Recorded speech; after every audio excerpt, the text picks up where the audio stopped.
त्यानंतर सीईटी मध्ये मार्क जर का पडायचे असेल तर त्याची छोटी गुरुकिल्ली अशी की पेपर्स भरपूर सॉल्व्ह करा. आज आपल्याकडे दुर्दैवाने कोथरूडमध्ये असा ट्रेंड आहे, म्हणजे बरेच कोथरूड एरिया म्हणून बोलतो, कोथरूडमध्ये असा ट्रेंड आहे की फिजिक्सला तिकडचा क्लास, केमिस्ट्रीला तिकडचा क्लास, मॅथ्सला तिकडचा क्लास, बायोलॉजी अजून तिथलाच क्लास. यामध्ये विद्यार्थ्यांना असं वाटतं की 4 ठिकाणी 4 क्लासेस लावले, खूप छान. आम्ही क्लासेस घेतो म्हणून सांगत नाही, पण ही मेथोडॉलॉजी माझ्यामध्ये तरी चुकीची आहे. याचं कारण असं, केमिस्ट्रीच्या क्लासमध्ये केमिस्ट्रीच्या टेस्ट सिरीज होईल, फिजिक्सच्या क्लासमध्ये फिजिक्सची टेस्ट सिरीज होईल, पण सीईटीला जो तुम्हाला पेपर मिळणार आहे हा P+C कंबाईंड आहे. त्यामुळे P+C ची कंबाईन जर का तुमची प्रॅक्टिस जर का नसेल तर दुर्दैवाने मार्क जायचे चान्सेस हे जास्त असतात. त्यामुळे जेव्हा तुम्ही घरी पेपर सॉल्व्ह कराल तेव्हा physics plus chemistry combine paper solve करा.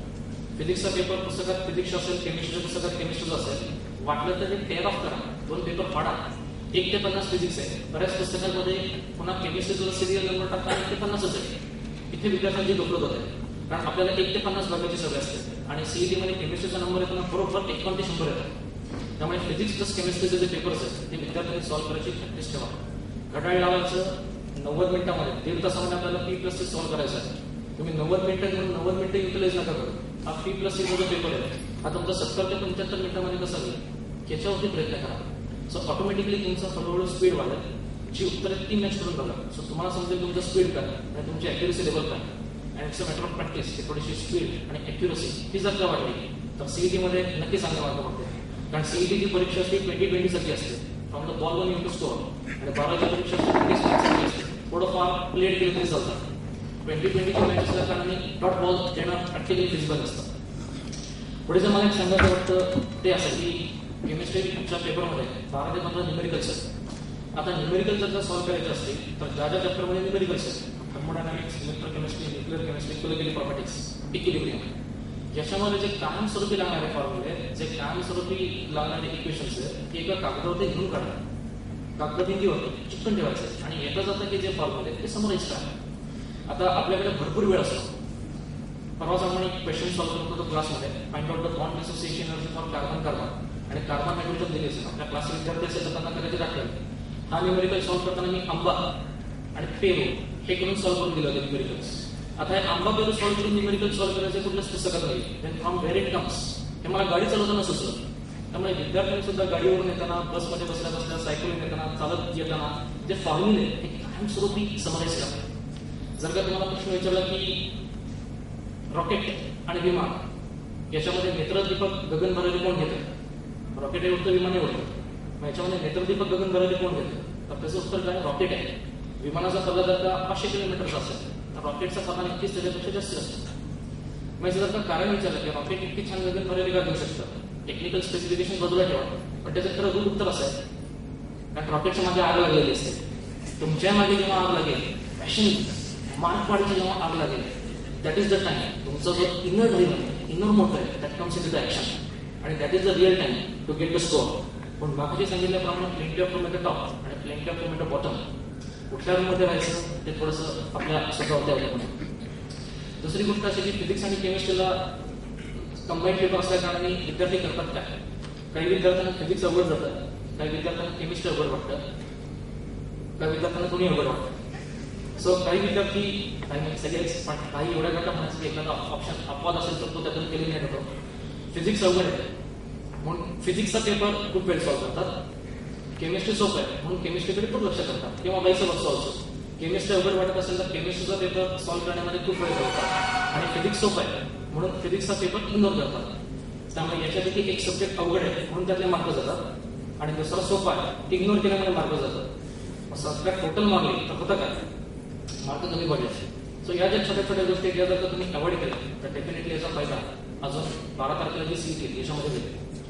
दुसरी गोष्ट, एक विद्यार्थ्यांच्या हातामध्ये अजून एक पॉईंट पेन्सिल, विद्यार्थ्यांच्या हातामध्ये अजून एक ब्ल्यू कलरची पेन्सिल. डे 1 पासून आम्ही सांगतो हातामध्ये ब्लॅक पेन पाहिजे. एखादा एमसीक्यू क्लासमध्ये सॉल्व्ह केल्यानंतर कुठे तुम्ही क्लासला असाल त्याचा आन्सर जर का ए सांगितलं, विद्यार्थ्यांच्या हाताला सगळ्याच्या टिकमार्क करायची. विद्यार्थ्यांना सांगायला लागतं आयुष्यात आपल्याला पेपर चेक करायचा नाही, आपल्याला पेपर लिहायचा आहे. त्यामुळे टिकमार्क करायची सवय नको, गोळा टाकण्याची सवय पाहिजे. तो जो की दिलेला असतो ते जे आउटलाईन केलेलं सर्कल असतं त्याच्यामध्ये परफेक्टली ब्लॅक कलरचा dot like a spot highlight करण्याची प्रॅक्टिस पाहिजे. आता विद्यार्थी म्हणतात की सर आम्ही परीक्षेमध्ये हायलाइट करू, त्यामुळे विद्यार्थी परीक्षेमध्ये नवीन पेन घेऊन गेलेले, मागच्या वेळेस नवीन पेन जर तुम्ही डायरेक्टली परीक्षा घेऊन केला तर नवीन पेन पटकन होत नाही. त्याला सुरुवातीला जरा स्क्रॅचेस येतात आणि तेवढ्या इफेक्टिव्हली जे हायलाईट झालं पाहिजे ते होत नाही. पेपर मॅन्युअली चेक होत नाही, पेपर कॉम्प्युटराइज चेक होतात आणि तुम्ही केलेला ऑप्शन हा जर का त्या स्कॅनरमध्ये डिटेक्ट झाला नाही तर ऑप्शन बरोबर असून कदाचित तो डिटेक्ट न झाल्यामुळे मार्क द्यायची शक्यता असते. त्यामुळे बेटर लेट दॅन नेव्हर. आजपासून तरी ब्लॅक पेन वापरायला सुरुवात करा आणि जे पेन तुम्ही आज घ्या ज्या पेननी हायलाईट करायला ऑप्शन असं वापरलेली 1 किंवा 2 पेन्स हीच तुम्ही सीईटीच्या परीक्षेमध्ये घेऊन जा की जेणेकरून जेव्हा तिथे ऑप्शन तुम्ही हायलाईट करा तिथे ते पेन अप्रोप्रिएटली तुम्हाला रिझल्ट येईल. आणि एक शेवटचा मुद्दा जो मला सांगावासा वाटतो जो महत्वाचा तो असा की तुम्हाला जर का क्लासमध्ये तुम्ही शॉर्टकट्स कळले असतील न्यूमेरिकल सॉल्व्ह करताना, अनेक न्यूमेरिकल सॉल्व्ह करायला फिजिक्समध्ये असेल, केमिस्ट्री असेल, नंतर मॅथमॅटिक्स असेल, काही न्यूमेरिकल सॉल्व्ह करताना क्लासमध्ये टीचर शिकवताना शॉर्टकट सांगतो. विद्यार्थ्याला ते तेवढ्या पुरता आल्यासारखं वाटतं पण घरी गेल्यानंतर त्याच टाईपचे जर का थोडेसे न्यूमेरिकल सॉल्व्ह केले नाहीत तर तो शॉर्टकट किंवा ती मेथडॉलॉजी थोडीशी विसरायला होते आणि मग विद्यार्थ्यांना कन्व्हेन्शनल मेथडने तो न्यूमेरिकल सॉल्व्ह करायला जातो. आजपर्यंत विद्यार्थ्यांना मी ते न्यूमेरिकल सॉल्व्ह करताना मी हवेमध्ये सॉल्व्ह करतो आणि काही विद्यार्थ्यांना समजत नाही म्हणून फळ्यावरती दुर्दैवाने द्यायला लागतात आणि ही वेळ अशी की विद्यार्थ्यांचे फॉर्म्युले पाठ थोडेसे आम्ही जे शॉर्टकट सांगू ते ग्रास्प होतील अशा पद्धतीने टीचिंग जरी असेल तर हे फळ्यावरती द्यायला लागतात. आपल्याकडे सीईटीला एवढा वेळ नाही त्यामुळे थोडीशी न्यूमेरिकल सॉल्विंग ॲबिलिटी थोडेसे शॉर्टकट अप्लाय करून अप्रोप्रिएट ॲक्युरेट आन्सरवरती पोहोचणं, रिएजंट्स जनरल रिएक्शन स्पॉट करून रिएक्शन व्हिज्युअलाइज करून immediately within 30 to 40 seconds question analyse करून आन्सरवरती पोहोचून 50 सेकंड्समध्ये तो हायलाइट करणं हा जो टास्क आहे this is a task of student आणि याला प्रॅक्टिसची आवश्यकता आहे. त्यामुळे भरपूर एमसीक्यू सॉल्व्ह करायची प्रॅक्टिस करा, नोट्सचं वाचन भरपूर करा. ज्या तुम्ही क्लासमध्ये जात असाल तिथे ज्या काही तुम्हाला क्वेश्चन्स बँक मिळाले असेल त्याच परत सॉल्व्ह करा. आणि दुसरी गोष्ट जे क्वेश्चन्स आपल्याला येतात त्यात आपलं भांडवल झालं. जे क्वेश्चन्स येतील त्याच टाईपचे क्वेश्चन्स सीईटीमध्ये असतात, टाईप्स बदलत नाही आणि 2-5 वेगळे जरी आले आउट ऑफ 50-45 तरी क्वेश्चन्स असे असतील की जे तुम्ही बघितल्यापैकी असतील मग हे 45 क्वेश्चन सॉल्व्ह करण्यामध्ये तुमचा वेळ वाचतो. आणि जर का ते एलियन क्वेश्चन्स असतील, एलियन म्हणजे सिलेबसच्या बाहेरचं नाही, थोडासा ट्विस्टेड जर का क्वेश्चन असेल तर तो सॉल्व्ह करताना जो आधी वेळ वाचला त्या ठिकाणी कॅपिटलाइज.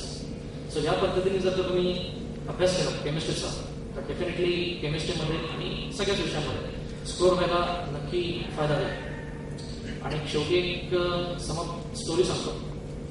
एक असतं खेडेगाव. त्या खेडेगावमध्ये एक माणूस जातो, संध्याकाळी त्याचं काम संपतं, तो तिथून निघतो, अंधार पडलेला असतो, त्याला एक बैलगाडी येताना दिसते. बैलगाडीवाल्याला म्हणतो की मला स्टेशनपर्यंत सोडतो. बैलगाड्याला म्हणतो सोडतो बस.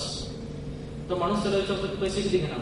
बैलगाडीवाला म्हणतो काय नाही, मी चालूच आहे, तुम्हाला जाता जाता ड्रॉप करतो. आता हा माणूस जेव्हा बैलगाडीमध्ये बसतो तेव्हा त्याला कळले की त्या बैलाच्या गळ्यामध्ये काहीतरी एक चमकणारी वस्तू अडकवली. तर तो माणूस असं वापर करतो ती वस्तू काय, त्यात was डायमंड.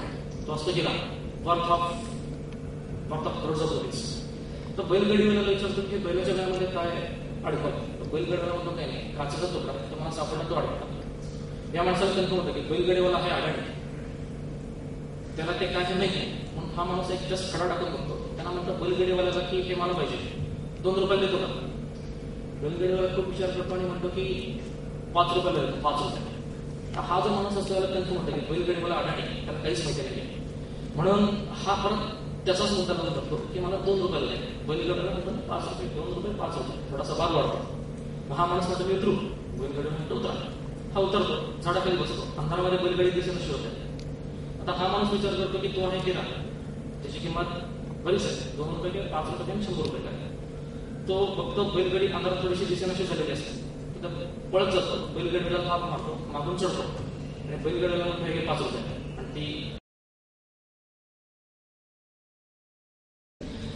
त्यानंतर सीईटीमध्ये मार्क जर का पडायचे असेल तर त्याची छोटी गुरुकिल्ली अशी की पेपर्स भरपूर सॉल्व्ह करा. आज आपल्याकडे दुर्दैवाने कोथरूडमध्ये